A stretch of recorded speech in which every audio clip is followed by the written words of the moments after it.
Урматтуу депутаттар, урматтуу Нурланбек Тургунбекович, урматтуу Алмаз Акунжанович, өзүңүздөргө белгилүү 2022 жылдын үстүбүздөгү жылдын 30 ноябрында Жогорку Кеңештин жыйынында кесиптешибиз Шайлообек Карыбекович менен экөөбүз чогуу прокуратура органдарында коррупция тууралуу сөз сүйлөдүк.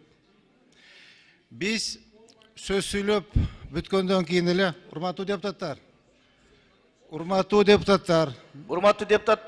залда тынчтыкты сактасаңыздар, кесиптешибиз сүйлөп атканда сый мамиледе угайлы.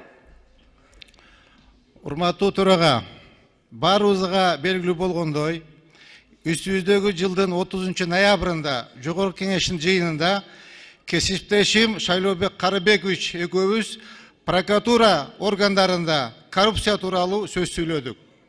Сөз сүйлөгөндөн кийин саат 3 чамасында бизди эки следователь келип, тергөөчү келип, барбасаңар болбойт деп алып кетти.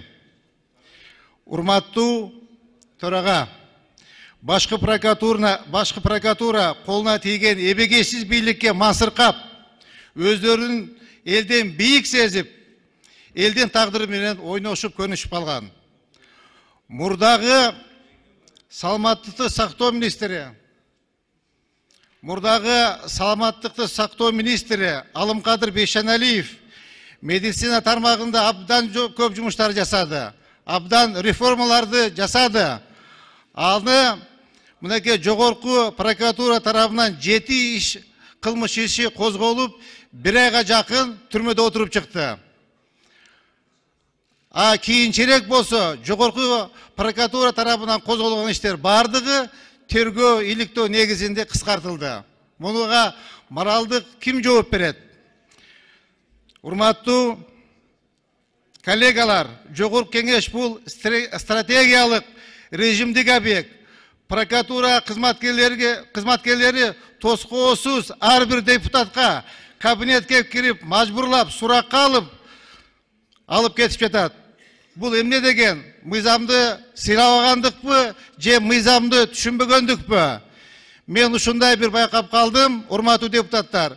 Башкы прокуратурада иштеш үчүн жакшы костюм, жакшы рубашка, жакшы туфли болсо, Жогорку Кеңеште иштей берсе болот экен. Башка нерсени билиштин кереги жок экен. Урматтуу кесиптештер, башкы прокуратура аша чабып, өз иш аракеттери менен Конституциянын 78-беренесин, Жогорку Кеңештин регламенти жөнүндө кошуп коюңуздар, оюн аяктабыз. Жогорку Кеңештин регламенти жөнүндө мыйзамдын 137-беренесин, Жогорку Кеңештин депутаттын статусу жөнүндө мыйзамдын 24-беренесин одоно бузду.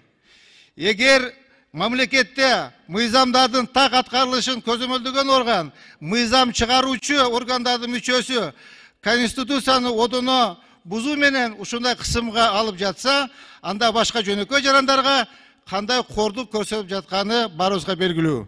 Урматтуу төрага, урматтуу депутаттар, Жогорку Кеңештин депутаттарына карата башкы прокуратура тарабынан жасалган одоно мыйзам бузууларды иликтеп, укуктук баа берүү үчүн депутаттык комиссия түзүүнү сунуштайм. Урматтуу төрага, урматтуу депутаттар, мынакей өзүңүздөр жакшы билесиздер, жогорку прокурорду бир гана биз Жогорку Кеңеш, урматтуу президентибиздин сунушу менен бул кишинин кызмат ордуна дайындайбыз, кызмат ордунан алабыз. Ошол бизге Жогорку Кеңештин депутаттарына элге отчет берет. Ушуну биздин урматтуу башкы прокурор эстен чыгарбаса. Чоң рахмат.